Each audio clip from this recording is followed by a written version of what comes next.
नमस्कार दर्शकों, आप सभी को आप अपने चैनल धर्म ज्ञान 999 में हृदय से स्वागत और अभिनंदन है। चलो शुरू करते हैं आज का रोचक वीडियो। श्री कृष्ण ने कई बार दुर्योधन को समझाने का प्रयास किया, विशेष रूप से महाभारत युद्ध से पहले जब वे शांति प्रस्ताव लेकर हस्तिनापुर गए थे। आइए इसे विस्तार से समझते हैं। नंबर 1, श्री कृष्ण का शांति प्रस्ताव। महाभारत युद्ध से पहले पांडवों और कौरवों के बीच समझौते की आखिरी कोशिश के रूप में श्री कृष्ण स्वयं दूत बनकर हस्तिनापुर गए। वहां उन्होंने दुर्योधन को समझाने का प्रयास किया कि युद्ध किसी के हित में नहीं होगा। उन्होंने कहा, हे दुर्योधन, धर्म की रक्षा करने से ही राजा का यश और कीर्ति बढ़ती है। अन्याय का मार्ग विनाश का कारण बनता है। यदि तुम धर्म के मार्ग पर आ जाओ तो तुम्हारी कीर्ति अमर हो जाएगी। श्री कृष्ण ने दुर्योधन से कहा कि यदि वह पांडवों को उनका उचित अधिकार दे दे तो युद्ध को टाला जा सकता है। उन्होंने यहां तक प्रस्ताव दिया कि यदि दुर्योधन 5 गांव भी दे दे तो पांडव संतुष्ट हो जाएंगे। नंबर 2, दुर्योधन की अहंकार भरी प्रतिक्रिया। दुर्योधन ने श्री कृष्ण की बात नहीं मानी और अहंकारपूर्वक कहा, मैं सुई की नोक के बराबर भी भूमि पांडवों को नहीं दूंगा, युद्ध अवश्य होगा।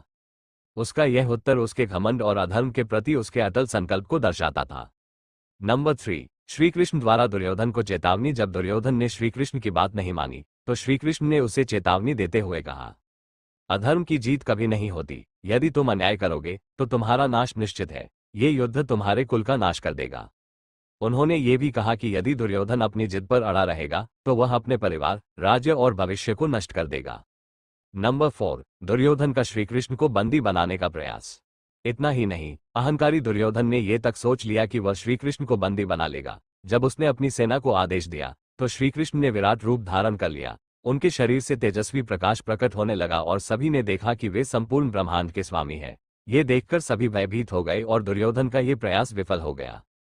नंबर 5, दुर्योधन का अंतिम हट और परिणाम। श्री कृष्ण ने अंतिम बार उसे समझाते हुए कहा, अब भी समय है, अपने अहंकार को त्याग दो और धर्म के मार्ग पर आ जाओ, अन्यथा तुम्हारा और तुम्हारे वंश का नाश निश्चित है। लेकिन दुर्योधन ने कहा, जानामि धर्मम न च मे प्रवृत्ति, जानम्य धर्मम न च मे निवृत्ति। अर्थ, मैं धर्म को जानता हूं पर मुझे उसमें प्रवृत्ति नहीं होती। मैं अधर्म को भी जानता हूं लेकिन मैं उससे निवृत्त नहीं हो सकता। ये दिखाता है कि दुर्योधन जानबूझकर अधर्म के मार्ग पर था और उसे अपनी जिद और अहंकार का नतीजा भुगतना पड़ा। अंततः महाभारत का महायुद्ध हुआ और जैसा श्रीकृष्ण ने कहा था, कौरवों का संपूर्ण वंश नष्ट हो गया।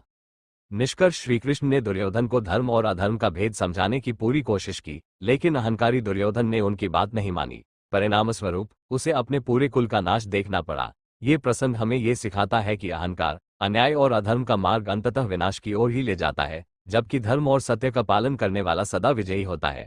वीडियो अच्छा लगा हो तो चैनल को सब्सक्राइब, लाइक, शेयर और कमेंट करना ना भूले। धन्यवाद। जय सनातन धर्म और संस्कृत। जय श्री कृष्णा जी।